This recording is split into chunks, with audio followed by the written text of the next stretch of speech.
Make sure to subscribe to Ben on YouTube so you can stay up to date on everything Humble.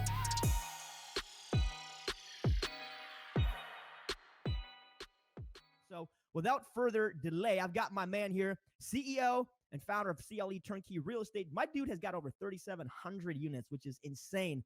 Tim and I have been in the same mastermind here for about a year with some really high-level guys, and I'm happy to bring my man on. He's also the host of Legacy Show. This dude is straight, in his own words, stud. So Tim Bratz, welcome to the Data Drama Show. So good to have you here, my dude.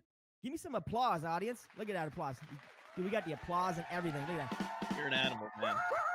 Folks at home, make sure that if you got some questions for Tim, today's going to be a pretty dialed-in episode. So bring your questions on, drop them in the comments. We'll be here chatting for the next hour, bringing you massive value. So Tim, dude, welcome. I'm so I appreciate you having me, buddy. Excited to be here, man. Yeah, man. Yeah. So, okay, talk to me. This is kind of one of the biggest things that kind of, I'm always driving at. What is somebody, what do they think or how do they start, when building $100 million portfolio? Because yours is in excess of $100 million, probably close, $200-300 million? Something huge. Yeah, right now we're at 308. Dude. And we have another 62 million that we're closing on in the next, next month. Well, did you say almost $308 million? Yeah, so we'll be about $370 million in the next 30 days. Damn, that's crazy.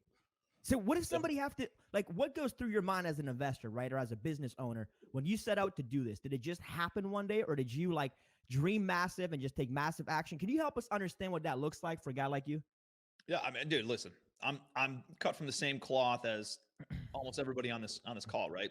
So I grew up in Cleveland, Ohio, born, my dad was a cop. My mom was a stay-at-home mom, went to school, get good grades, get a good job, all that kind of stuff, right? Except when I was going through college, when the market was going crazy, I realized that there were a lot of people making a lot of money in real estate. That was 2003 to 2007. And I was like, I want to get involved in real estate. I was money motivated. It's what motivated a 20-year-old kid. So when I graduated in 2007, I moved out to New York City, which is where my brother lived, got a job as a commercial real estate agent because I thought that's how you got involved in real estate, right? And so I brokered commercial real estate leases and brokered this dumpy little listing in Greenwich Village of Manhattan. It was 400 square feet. And we signed a lease for $10,000 a month on that. And so it was a 12-year lease term, 4% annual increases. And I do the math on this thing. I'm like, holy shit, dude, this landlord's going to make almost $2 million over the next 12 years for doing something once. And I really got the idea of passive income and residual income ingrained in me at that time. And realized I don't want to be brokering real estate. I want to own real estate. And so out of quality of life, I moved down to Charleston, South Carolina, and got started in Charleston. And dude, and this is 2008. So this is right when the market's tanking, right? So I had an internship. I worked as a broker before the market crashed, and had a construction company as well, just doing exterior painting and some landscaping and that kind of stuff. And when the market tanked, I showed up to the party and all of a sudden everybody's running out the door, right? I'm like, where's everybody going? And so fortunately, though, I got involved at a time where it was hard to get involved. It was hard to do deals. And so I never knew what an easy market was. I didn't know what it was like to have a good market and people throwing money at you and all that kind of stuff. So nobody's willing to lend me any money. Nobody's, going to invest with some kid who's never done a deal in the worst housing market ever, right? So you're brand new to this thing. Nobody's giving you money. So in a lot of cases, you're just like anybody else getting started in this business, right? Yeah, man.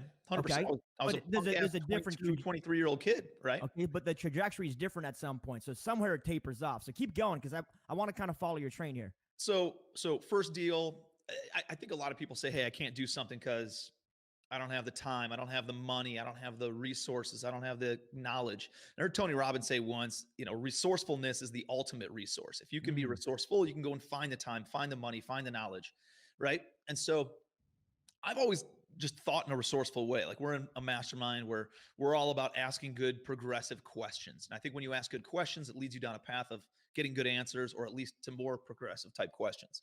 And so for me, I instead of telling myself I couldn't do a deal because I didn't have the money, I said, how could I find the money?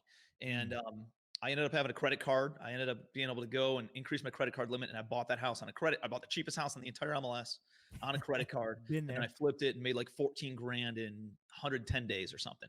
Okay. So I'm all fired up. First deal I've ever done. I'm making money, most money I've ever made at that time. And I think, had a little bit of success, got into wholesaling, heavy into wholesaling. I love wholesaling in good economies and bad economies. Mm. And uh, and then you eventually meet some people who have money, and they say, hey, this guy knows what he's doing. He knows how to find a good deal. He's got a hell of a work ethic.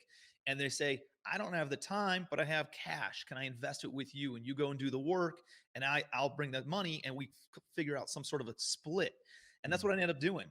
And so I did some small deals, built up a small portfolio, and then about 10 units. And then there was a couple of guys who reached out to me, and they said, hey, man, we got, started our other business because we wanted to have cash to go invest in real estate. How about we deploy some money with you? So they put a couple $100,000 with me initially, and then it turned into about 1.2, 1.3 million. And I bought about 140 units with that over the course of about 3 years. Okay. They invested a total of about 1.3 million, let's say. And over the course of about 3 years, turned it into 140 units. And I mean, shoot, today that portfolio would have been worth, I don't know, 15 million bucks. And we just kept on trading up. So I got a lot of experience in that. That partnership ended up folding. We ended up liquidating everything. And about 4.5 years ago, I found myself in a position where I was like, damn, I just worked my tail off and I just had to sell everything. Now I got to start all over again. Yeah. Right. But Yeah. that initial, I was giving up 70% ownership to those guys. We came to Canada in 1991 with nothing but a will to thrive. They risked everything they had, left behind everyone they knew. The only way out of the country was illegal, and the risk was huge. I adopted the mindset that my parents had of faith and vision for my life.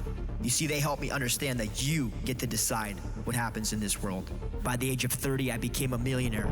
I refused to accept scarcity, limiting beliefs, or someone else's excuses. So you want to know what the secret is?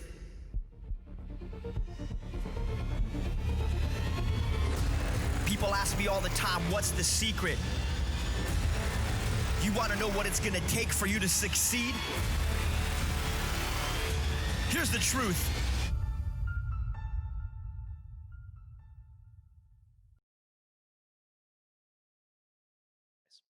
Okay, so walk us through that, because I want you to kind of backtrack there a little bit. So you're giving up so much. One thing I really come to admire about you is that, like, dude, your mindset is just different. You're willing to give a big chunk of the pie in order to keep growing. So would you walk us through, why does your mind go there? And a lot of people maybe struggle with that concept.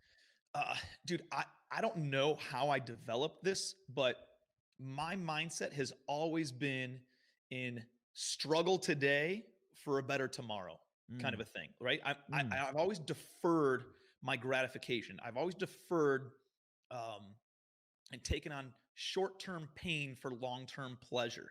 And it Powerful. was, dude, it was very difficult for a very long time, right? Sure. There's a lot more money going out, a lot of struggles. I could tell you about how I was broke and, putting gas in my car with the coins out of the cup holder. I could tell you about how I was intermittent fasting before it was cool to intermittent fast, just because I couldn't afford food.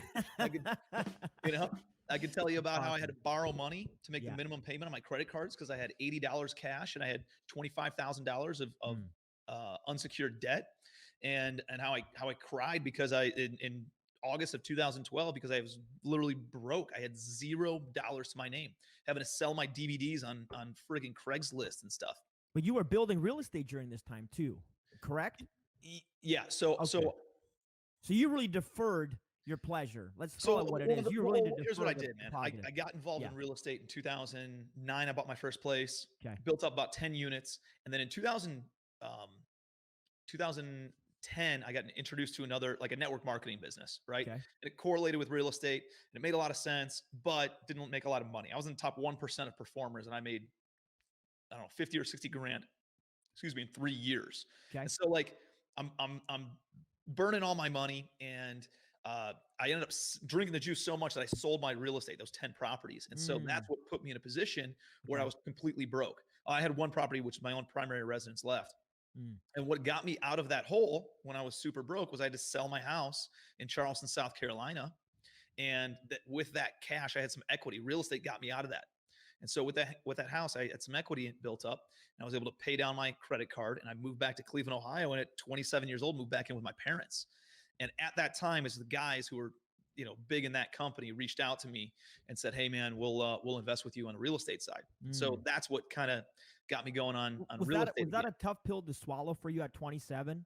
Yeah, really, because I think a lot of people wouldn't swallow that pill. It's friggin' embarrassing, It sucked. It was a shitty position, but what are you gonna do? Like, you got to be realistic about where you are. I'm not gonna pretend like I'm not something. I don't know.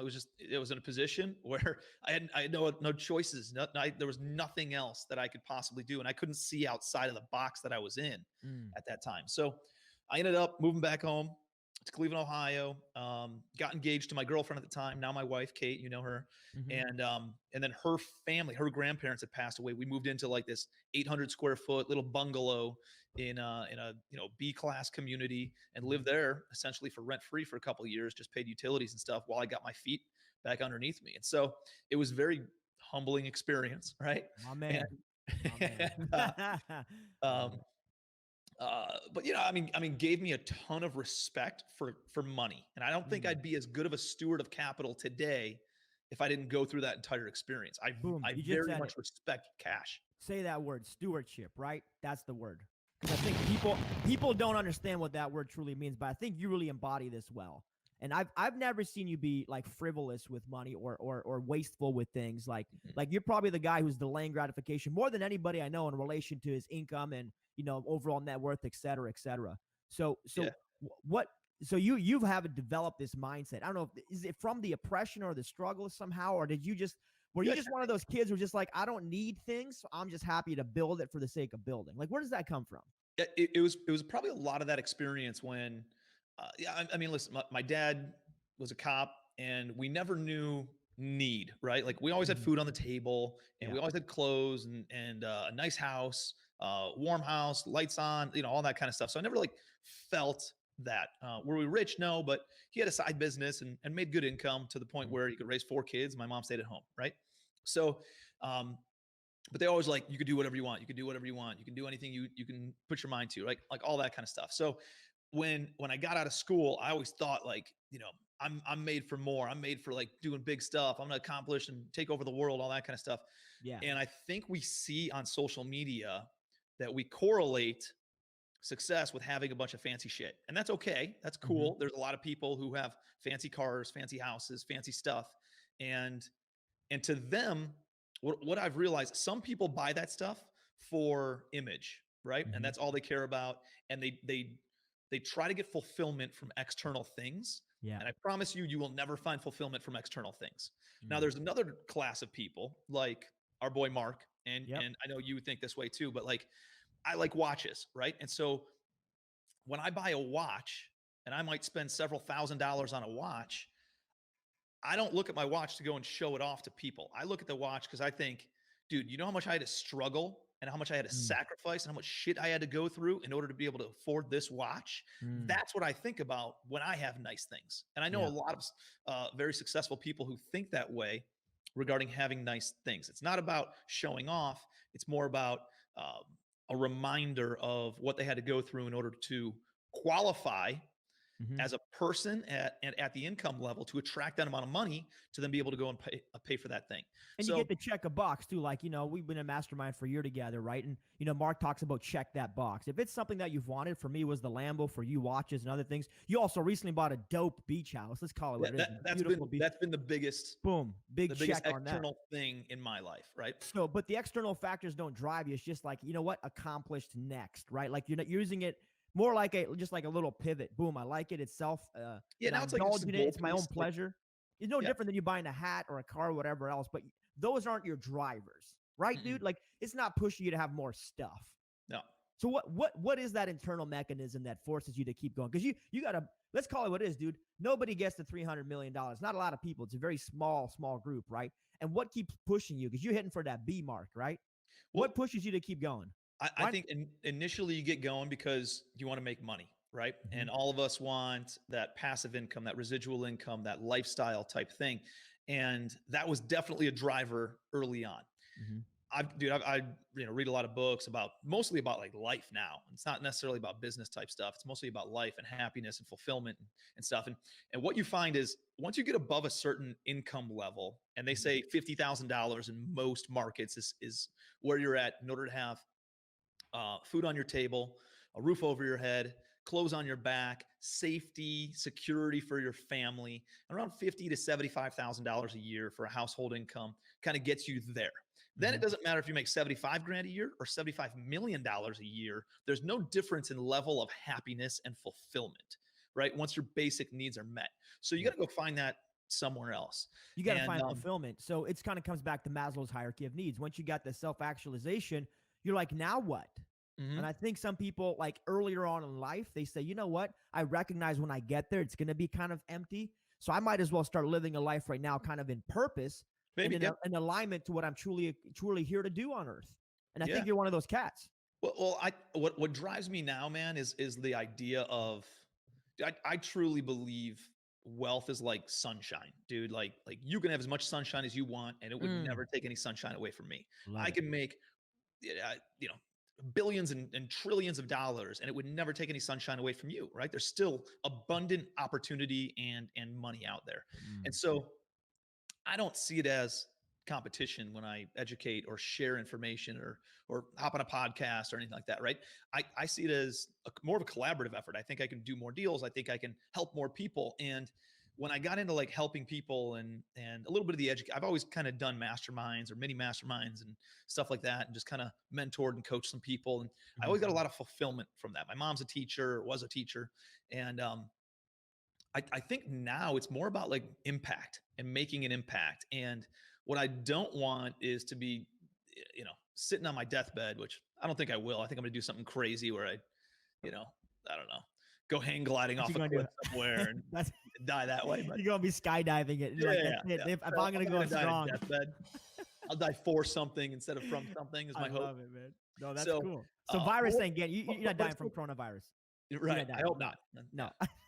But I sit back and I think, like, if I was on my deathbed, what are the thoughts that I want to be going through my head? And what are the thoughts that I don't want to be going through my head? And one of that I don't want is I could have made a bigger impact, right? I got lazy and I didn't help other people, and I didn't help them change their family tree because of my laziness, right? And so for me, like, really the driving factor is like, dude, if this kid from a blue collar town in Cleveland, Ohio can go out and build a $100 million or $1 billion portfolio. Like, our goal is to hit $1 billion in the next 24 months. My man, let me hit a bomb for that real quick. That's $1 billion portfolio. That's freaking huge, man. Yeah, that's big number. There's no doubt in my mind. Awesome. That we wouldn't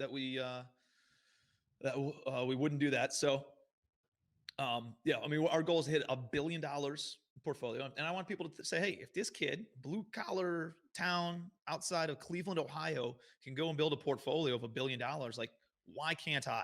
Right? Yeah. Like, borrowing belief from somebody else who's done it and say, if he can do it, I can do it. Right? I think that is one of the most noble things that you can do and you can dedicate your life to. And so that's kind of where I am now. I love that you would phrase it that way, because I remember a conversation we were having in the mastermind group of talking about, like, if this person, they make it for someone, why not me? I think we were talking about like $100 million yacht or something, right? Somebody owns this thing. They build it for somebody. Why not me? And I love that whole, like, all-American boy, no silver spoon in his mouth, no special whatever, just grew up determined that he wanted to do it.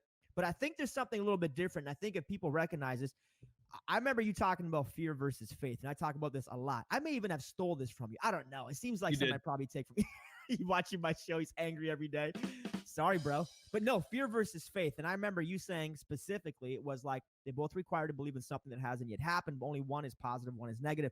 I want you to give your perspective on this, because I've got my own thoughts, but articulate this in your way, because a lot of people would look at it and say, dude, it's risky. You're so risky building this massive thing, and you got family and kids. What about their safety? What about this? Give us some perspective from like a 50,000, foot bird's eye view of that whole thought process. By the way, if you guys are interested in real estate investing and you are in Canada, I wrote a book here called Real Estate Secrets Exposed. Learn how to actually make money virtually, which is cool, from the comfort of your home. Yes, it is possible if you understand the value and how to do wholesaling. And if you don't know anything about wholesaling, you need to grab this book. It's absolutely free. There's no page numbers. There's nothing else in there. It's just ready to go, though. Humble.ceo to grab your free copy. Yeah, man. I think that's a great question. I think, so faith versus fear. For anybody who hasn't heard me say it or heard Ben say it, faith and fear are the exact same thing.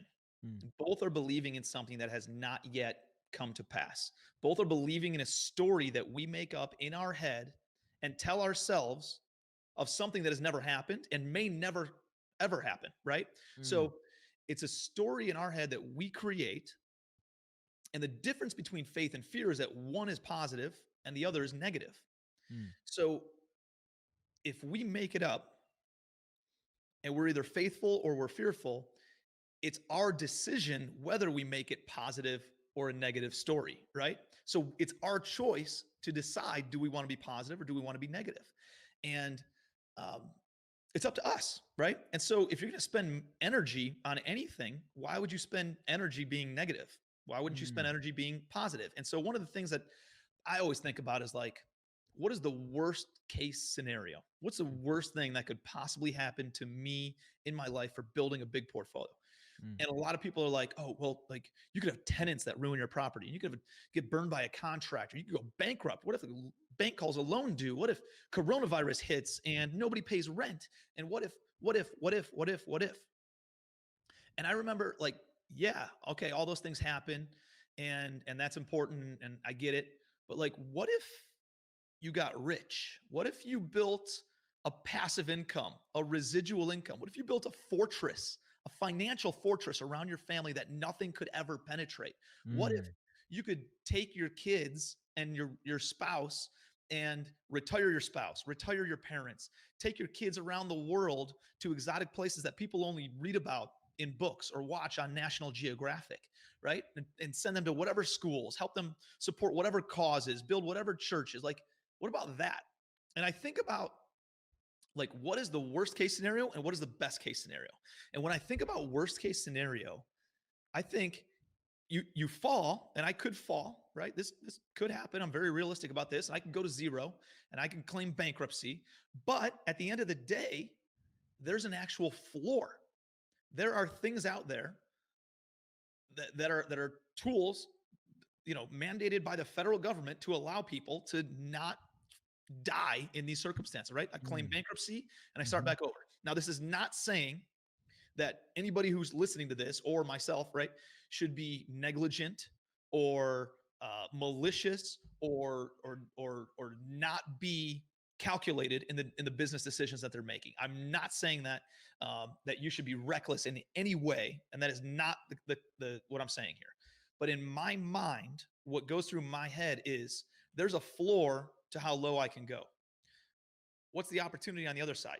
There is limitless opportunity, limitless income potential, limitless wealth potential, limitless impact potential, limitless giving potential, limitless value potential. Like it's infinite.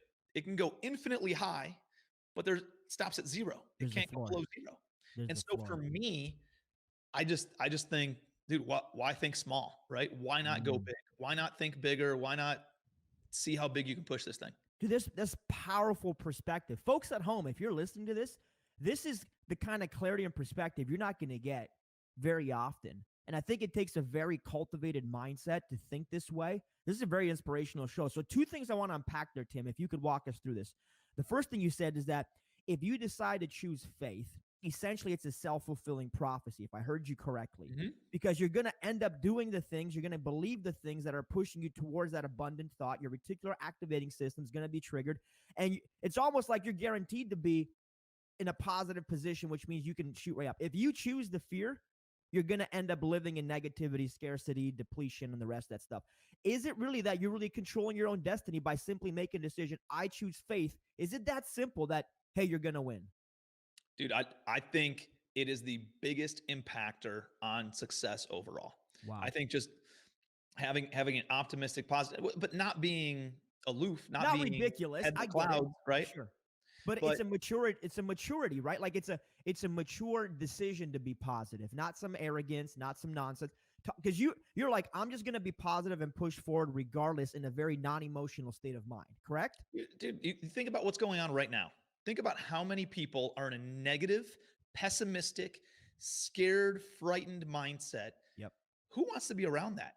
Yep. Fucking nobody. I don't want to be Nobody. around that, Me neither, bro. right? So imagine being a light with all the darkness that's going on right there. Dude, you're going to attract people. You're going to attract private money lenders. You're going to attract deal flow. You're going to attract people who want to come and work with you, work for you at a reduced rate just because they want to be in a positive environment, because they like doing business with people that are happy and have a positive outlook on things. And dude, truly, there's more opportunity. Like what you focus on expands. And when I focus on sharing and giving and being positive, you know what happens? Other people are like, oh, dude, like I got a deal that I want to do with this guy, right? I thought I wanted to do deals on my own, but I want to do it with this guy because, you know, he's got good insights, got a good team. He's, you know, attracted a lot of A players in his life. And I think we could build something bigger together. I think a lot of people, going back to your original question, why don't people think bigger and why do they just do 1 or 2 or 5 or 10 deals or something, not do 3,700 units, right? Yeah. I think one of the big things is, and there's people in our mastermind who struggle with this. Yep. And the people, again, are focused on what's the current deal. I want to get as much as I can out of this current deal. And they try to squeeze all the juice out of this current deal, out of this grape. And dude, I'm not worried about the current deal. I'm worried about the next 10 deals that come from this deal. My thing was always, I got to build a portfolio of properties and I'll give up 70% because that gives me the business acumen, gives me the experience, lets me build my resume a little bit and get some deals under my belt. So that way I can go and buy 130 units on my own and own 100% of those if I wanted to. Right. And so a lot of people that I do business with, I do a lot of joint ventures and people bring me deals and they're always like, dude, I want equity. No, that's not fair. I need more equity in this. I'm like, listen, man, this isn't going to work long-term, right? We're not doing any more deals. I'm going to let you have this deal back because if everybody's worried about how much equity they're doing, like I own 3,700 units, a little over $300 million. I own an average of 26% of my entire portfolio, right? 26%. I would rather have a quarter of a watermelon than 100% of a grape. Does that make sense? There's a lot more juice in the squeeze of a quarter of a watermelon than there is in 100% of a grape. And that's a mindset piece that you have to practice. It's very hard for people to get past that. But what I found is not only is it bigger, not only is it more money and more wealth, but dude, it's more fun, right? I partner up with a whole bunch of A players, great people who focus on doing things really, really well than I can do them and doing the stuff that I don't like to do. They're really good at it, right? So I can stay in my genius zone, focus on my unique ability and just do content and be on podcasts and share information and do education. And that funnels deal flow and money flow and operations to my team. And so, and that's you're dropping a lot. There's folks at home, there's a lot to unpack here, but if you're listening clearly, this man is dropping a lot of value here. And I think, dude, you speak from a position of wisdom. That's what it is. Not about kissing your butt. It's wisdom. You're talking wisely on topics that a lot of people talk emotionally on. You said 2 things I want you to kind of unpack for us because I'm going to keep dropping these on you. You said the worst case scenario. Now, we had this conversation inside the DM family a while ago. You're like, dude, if something were to happen, I go completely zero. You've spent time investing in relationships where most other people are spending time just transactionally. We don't focus on the relationship. You said, if I go bust tomorrow, would any one of you guys not give me $100,000 to get started again? Talk about that relational capital. And because I think that's part of, like, deep down a little bit, I think that's part of your strategy. Why do you partner with a lot of people? It's because you're really building deep investment capital with those people in the relational state. So if something does really go bad, you're the kind of person that can go back in there and have a conversation versus the guy who bought 1 duplex or 1 multifamily. Talk to us about that, because that, I think, is a very unique component. It comes back to your strategic advantage or your strategic ability, which you've mentioned a couple times. Would you clarify that for us, me? Yeah, I don't think it was anything that I initially, I mean, now that you're kind of breaking it down, I guess that is probably one of the secrets, right? Sure. It's nothing that I ever intentionally did. I think it just came from developing relationships with people. And I mean, dude, at the end of the day, like what matters? What matters is relationships. What matters is connections. Like without relationships, without, your family and your friends and your business colleagues and those types of people, like that is the truest, that's the true value of life, right? Like that's what what's the word I'm looking for? Like that's where that's where everything, that's why we do what we do, right? For the relationships. And so I've always been heavy into, I like quantity, but I also really, really respect quality relationships. Right. And so for having, being in the DM fam for the past 5 years and being super tight with Mark and a lot of the other guys that are in there, you just get to know people, right? And you do business with a lot of people I haven't even done business with in the DM fam. But I'm abundant mindset. I give up more equity than I really need to give up. I really don't need to, but people understand that I'm not greedy. And because of that, they like to do business with me and they like to do more business with me. And it breeds a lot of loyalty in doing more deals together with my private money lenders and everything. And so confidence, a lot of confidence on both sides when they see that you don't have to fight for every little sliver and you're willing to give it away because you believe in the long-term vested relationship. And I work my ass off even with 26%, right? So I work as if I owned 100%, even though I only own 26. And so people see that and they see the commitment and they see the hard work that goes into it. And then they want to latch on to me at the same time. So again, man, like exactly what you said. If I went bankrupt, and I do this for a lot of other people too, like if some of the people in my mastermind go bankrupt and they're like, dude, Bratz, I went big and I went BK, right? Bankrupt. And I don't have anything. Dude, here's an apartment. Here you go. And here's 100 G's. Pay me back if and when you can. Like there's people in my life that I would do that for in a heartbeat. And I could probably, I mean, hey, I'd like to think there's a couple dozen people who would do it for me. And I, you got to see if they put their money where their mouth is, kind of a thing. But I'm very confident there's at least 10 to 15 people who would give me 100 G's in a heartbeat on my name without needing anything if I was in a really, really tight spot. So let me ask you this, dude, because one of the things I noticed about you, I'm going to drop some secrets on Tim Bratz here. Tim Bratz is like not just belonging to one mastermind, but he's really just focusing a lot on relationships, right? So you're a part of 1, 2, 3. It seems like you're always adding a new mastermind, new friends, new relationships, new rapport. Like I think you spend more a year on masterminds than most people I know. Like you got to be at least a couple $100,000 a year and stuff, right? Yeah, well, we travel and everything. Yeah, I mean fees are about 100, and then there's travel and expenses and all that stuff. Yeah. So you're getting into more, people talking about good debt, bad debt. You're getting into more relational debt, right? More opportunistic debt to connect with people because it really is helping fuel your business, but also your personal development. So people that are at home afraid to drop $5,000 on a mastermind. Sometimes it's hard to hear it from a guy who's spending $100,000, but maybe you could try to articulate now that you're on the other side of that rainbow, right? It's hard to across that bridge, across that rainbow. You're able to see backwards and say, dude, I would do it 10 times over again. Can you help give some clarity on that piece, dude? Like, why do you drop so much, and is it working for you? I would say, so here's what I can tell you. I made $130,000 in 2014. First time I ever made 6 figures. The year before that was like 50, maybe at best, 35, 50, something like that. And so I made $130,000 in 2014. I met this guy and he invited me out to a mastermind. And the mastermind was $5,000 for a 2-day event. And I met the guy. Sounds like a scam. Total, I'm like, oh man. Everybody says I was scam. talking to him. I was physically going out and I was doing everything in all my properties. I was finding deals. I was negotiating deals. I was closing on the deals. I was raising the private money. I'm finding the contractors, overseeing the contractors. I'm swinging a hammer half the time. I'm finding the tenants, placing the tenants, screening the tenants, collecting rent physically from the tenants. I'm doing move outs, doing move ins. I'm spraying for bugs. I'm getting phone calls in the middle of the night, taking space heaters because pipes froze on the boiler system. I'm doing all of that work at this time. All right. And I remember physically going and collecting rent and getting a phone call because I was trying to wholesale some properties. And this guy calls me and he's like, hey man, I'm interested in the portfolio. We couldn't make a deal happen, but we kept on talking for some reason. And I was like, I had a stack of cash I was going to go put in the bank. And I was outside the bank parking lot, walking around, talking to this guy, and he showed genuine interest in what I was doing and like where I was in business and all this stuff. And he invites me out to this mastermind. I'm like, dude, it's 5Gs, blah, blah, blah.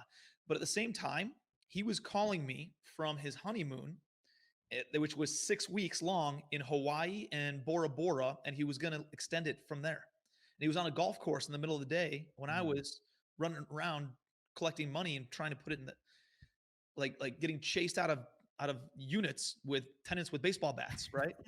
And I'm like, what? You get nothing. You lose. Good day, sir. That's your tenant right there.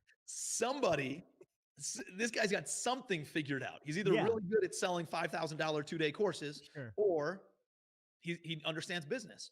Yep. And so that relationship for the next 4 months, whatever, just kind of talked to him, and the deal morphed, and I ended up taking down the portfolio, but I needed a JV partner to bring the money. He ended up wiring $10,000 in a span of like 2 days without doing any due diligence on it, and wired 10 grand for earnest money deposit, without having any paperwork, any contract in place. And I'm like, this guy's got to be the real deal. He invites me out to another mastermind in February of 2015. And I go out to that mastermind, and there's 12 people sitting around a table, and no formal content. We're just like, what's your biggest problem and how do we help you get through it, right? And the collective brain power in the room, like he was very good about leaving, like, you're spending $5 grand, not for who's in the room, but for who's not in the room. Not the low-level thinkers, right? Right. There's going to be a certain caliber of individual in a room who spends $5,000 for a 2-day event. So I go in there, and we're talking. We go around the room, and I'm like, holy shit, they just solved like 10 other problems I didn't even know I had, first of all, because we all deal with the same problems in business. Yep. Like, accounting and finance and operations and personnel and human resources and sales and marketing, all that stuff transcends industry.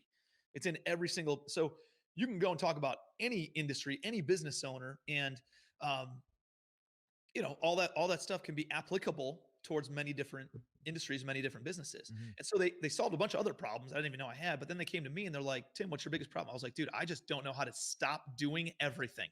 I'm doing everything, and I don't have enough time to do anything else. I'm working in the business and not on the business. Amen. And they're like, dude, you just need to hire an assistant, man.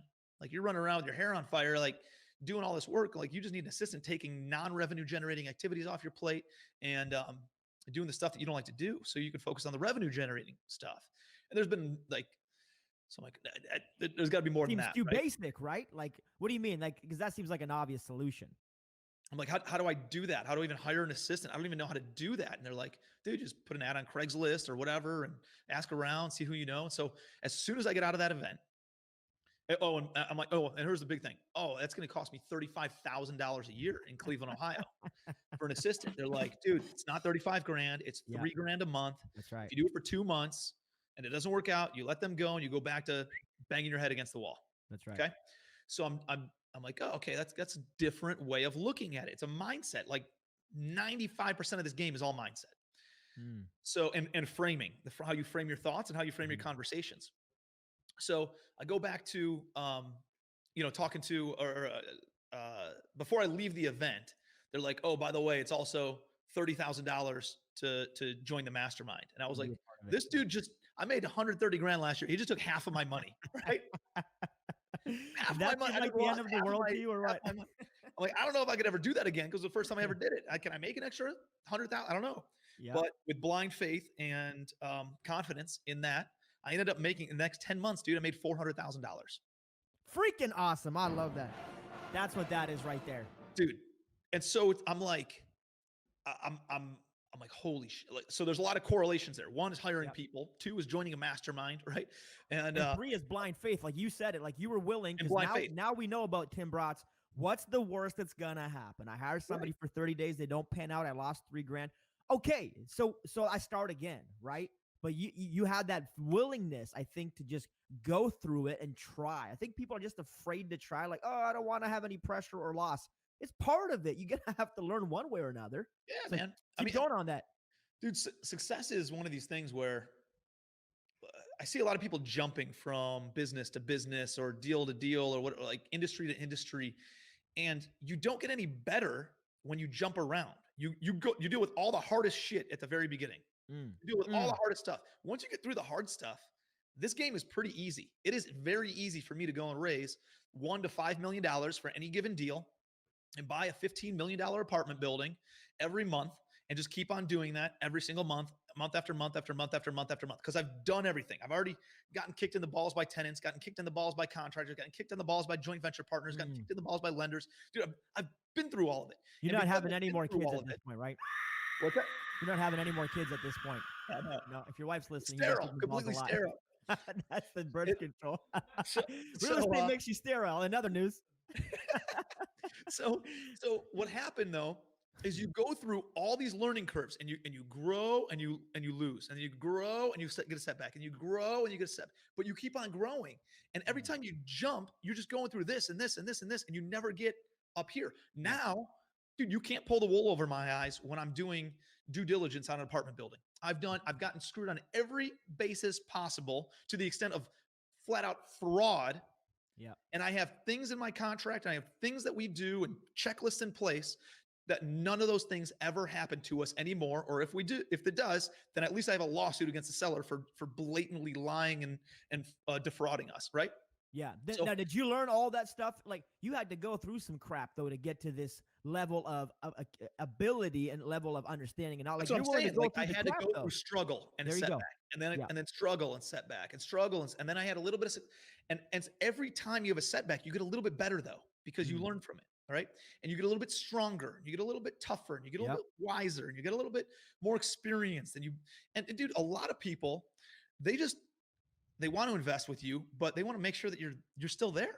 Yeah. 6 months from now, 12 months from now, 2 years from now, 5 years from now.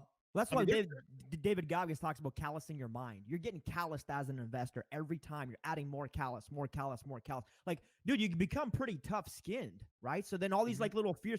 The thing that I struggle with new folks getting investors, that they're like, I'm so afraid of this. Well, you're always going to be afraid of something. There's always going to be the next level, the next ceiling. So like the ceiling you think is tough now, wait till you break through that and go to the next ceiling. That'll be even tougher. And then there's another ceiling. Dude, you're right ahead of me, man. That has been the biggest change. So I was trying to come full circle, and it's to that. Yeah. Is why you join a mastermind. Because as soon as you break through that next level, there's another level of problems. There's another level of struggles. There's another level of what do I do? And right? profit. Let's be honest. There's another level of profit too. Another level of profit.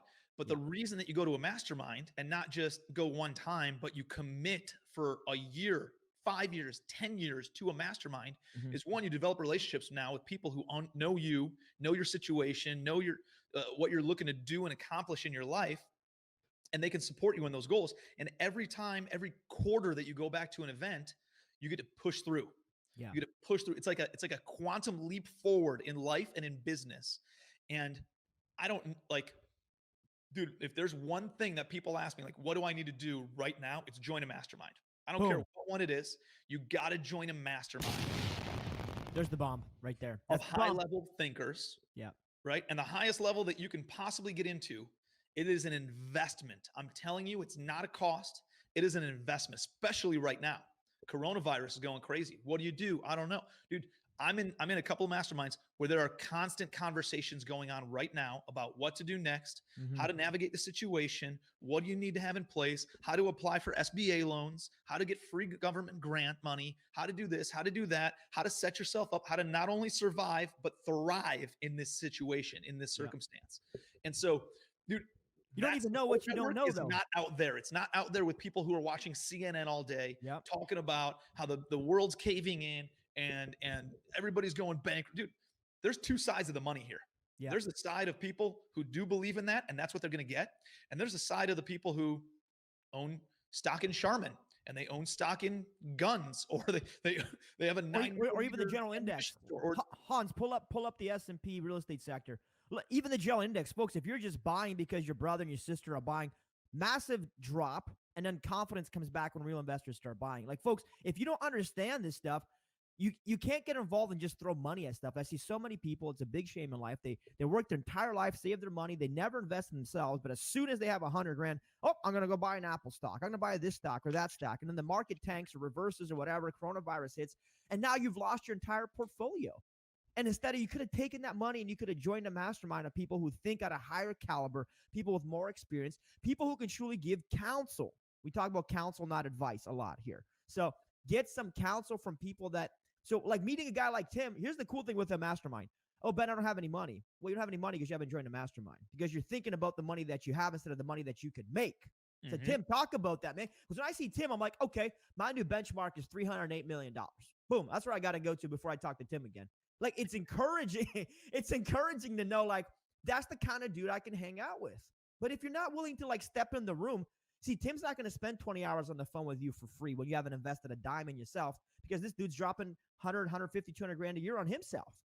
Well, it's like, dude, it's like going down the freeway. You get off the freeway and there's a homeless person standing there, right? Asking with a sign says, you know, hungry, give me money, you know. And dude, we all want to help. We all want to give, right? But if I give that person money, are they going to go and buy a new shirt with it? Are they going to go and get food with it? Are they going to go get a shaving kit with it and then go set themselves up with a job interview? Maybe. Or are they going to use that money to go buy cigarettes and alcohol and drugs? I don't know. And if they're not willing to say, we'll work for food, you know, or we'll work or do something like that, like give me some sort of an indication. And so that's the same thing with people who ask for information. Every time somebody calls you, Ben, and they say, hey, can I pick your brain? One, nobody wants their brain picked. It sounds like a terrible thing. That's horrible. Scrape me. Nope. Thanks. I'm good. Secondly, if they take 20 or 30 or an hour away of your time away, 20 minutes, 30 minutes, or an hour of time away, that takes you away from your business and from your family. Yeah. So now you are giving somebody else something that takes away from your family. I have a 4-year-old daughter and I have a 2-year-old son, right? So every time I spend time on the phone with somebody else, that means I'm taking time away from my kids, me spending time with my kids. And like right now, me being with you, I know that you're going to do the right thing with the information that I'm sharing with you, right? I know that the impact that we can make here can be very great. And that's why I'm willing to dedicate. Like I don't take meetings after 4:30.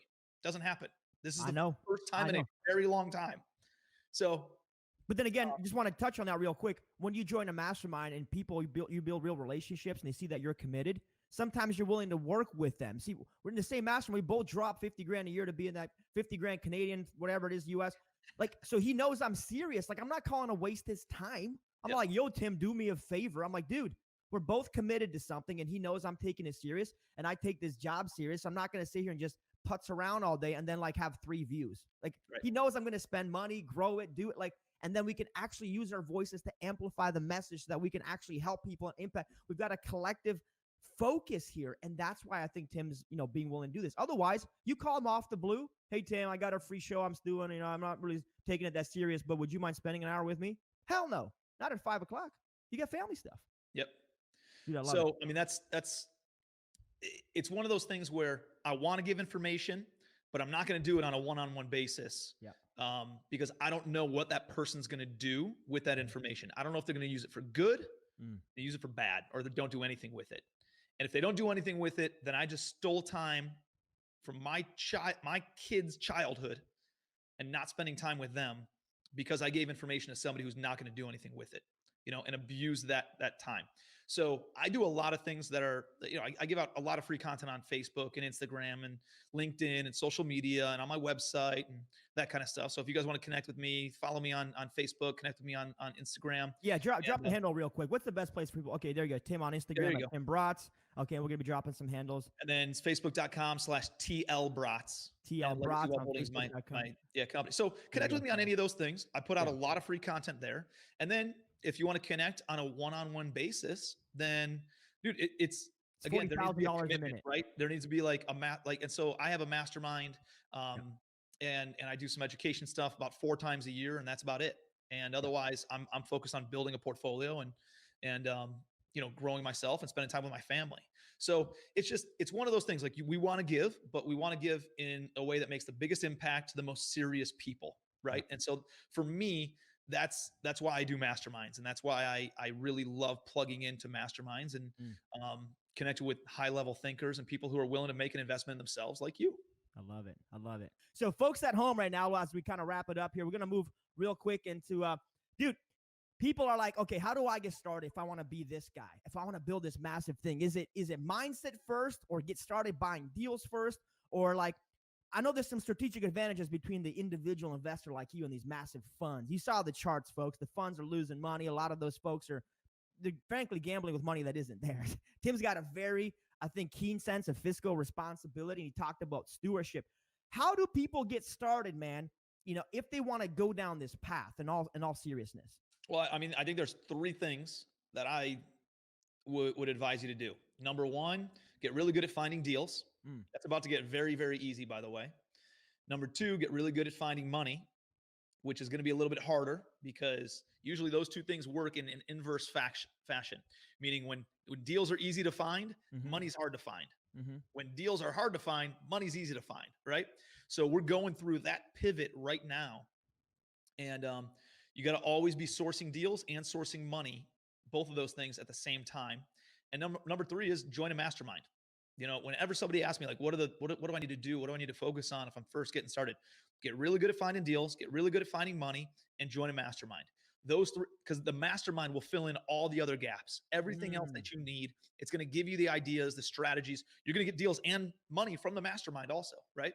So I would be doing those 3 things. And, I mean, that's what I would double down on. That's the whole secret right there is get out of your comfort zone, pay some money to get into a mastermind. Everybody's looking for the immediate ROI, and I think that's where they struggle to drop 10,000, 5,000, 50,000.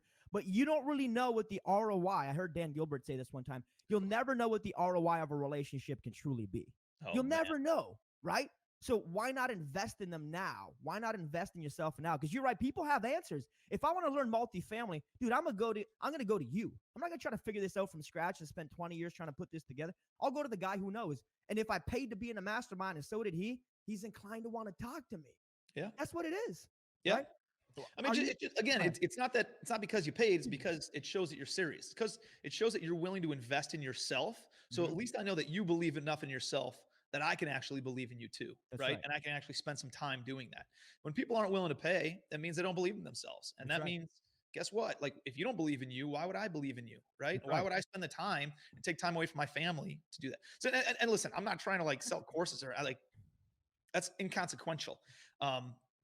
You're just being honest, though. You're being truthful for what works for you. Of people who are very successful, like you, Ben, or like Mark Evans, or like a lot of these guys, and that's the psychology behind that whole thing. So, it's also accountability. Like, you're serious. Ultimately, accountability. Like, when you pay, you're buying accountability. Think about it that way. You walk into the grocery store. I want to buy some accountability. Boom, spend some money, man. Because when it costs you, and there's a little sacrifice, and it's a little bit uncomfortable, you'll take it more seriously. And other people will take you more serious because, like, hey, this guy's willing to invest in himself, then yeah, I'm willing to go and see him. If my doctor wasn't willing to go to med school and invest in himself and get this massive degree and all these things, I wouldn't go there for a checkup. Right. Like, right? You're not going to go there. It's only logical that people who want to specialize and get good at something, they invest in themselves. So if you want to be seen as an expert, you want to be seen as somebody who's truly confident and serious, you got to join a mastermind. There's no way around it. And before you tell me you don't have any money, folks, you're never going to have enough money. That's always going to be an issue. Tim, are you worried about, last question, are you worried about, dude, all this like tenant deferral payments, all this stuff? Because I want you to give perspective on this with so many units. We got people like, oh my God, my tenant's not paying. We're going to fold in our business. And it hasn't even happened yet. That happens tomorrow, by the way. It's the 1st. So, well, hopefully you're not just waiting for tomorrow to happen. Hopefully you've been proactive already. We've been very communicative with our tenants. So we reached out to them 2 weeks ago when everything was going down. We let them know, here's the CDC protocol for staying healthy and staying safe and staying clean. Here's what we are doing also from a landlord perspective to make sure that we're wiping down the doors and we're wiping down the mailboxes. We're wiping down the laundry machines. We're doing all those kinds of things. We're putting extra efforts in place to keep a clean, safe, functional place for our tenants. So that went out 2 weeks ago. Last week, when the Housing and Urban Development, when HUD put out a notice that nobody's allowed to be evicted for whatever it is, 45 or 60 days. We put out another message that was friendly but firm. And what we essentially said to tenants was, hey, listen, we need you guys to pay rent. If you do not pay your rent, then we cannot actively manage this property to our best ability. Like, that money doesn't go into some yacht purchase or some luxury car or some vacation or something. That money goes to servicing the electricity and making sure that the heat stays on and making sure that the trash is collected. You don't have rats running all around your property. It's making sure that the doors lock and security measures are taken on the alarms and everything. It's making sure that somebody's on the other end of the phone to pick it up and handle maintenance calls. It goes to making sure that a maintenance person comes out and fixes any functionality type things. Like, that goes to operating the building, right? And so, one, we educated people on that. Then we were pretty firm and saying, guys, we need you to pay rent. And if you don't pay rent, rent is still due on the 1st. It's late after the 5th, and we will post eviction notices on the 10th. And whenever it opens up for evictions, we have to pursue that, right? Like, we don't want to, but we have to. Now, that being said, if you're going through a hardship and you can prove that you're going through a hardship, please reach out to us. We will work on a program to make sure that you're set up in a way that puts you on some sort of a payment plan, or we'll work with you on a case-by-case basis. Okay.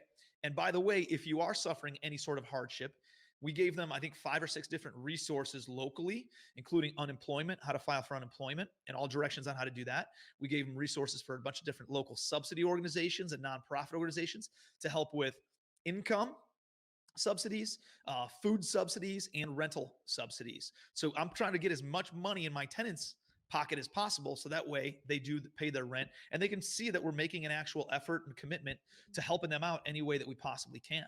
And so, it's very proactive, dude. That's a very proactive approach. And I think that's the only way to run a business. A lot of people are real estate investors and we forget this is a business. Like, times will happen. Things will happen like this. You need to be proactive. You need to be responsible. Don't just let it happen. Oh, my tenant didn't pay, because you're not treating it like a business. And I think with some scale, like, you don't have an option. If you don't do this, then you're going to be kaputs anyways. People are just going to make up their own mind of what's acceptable.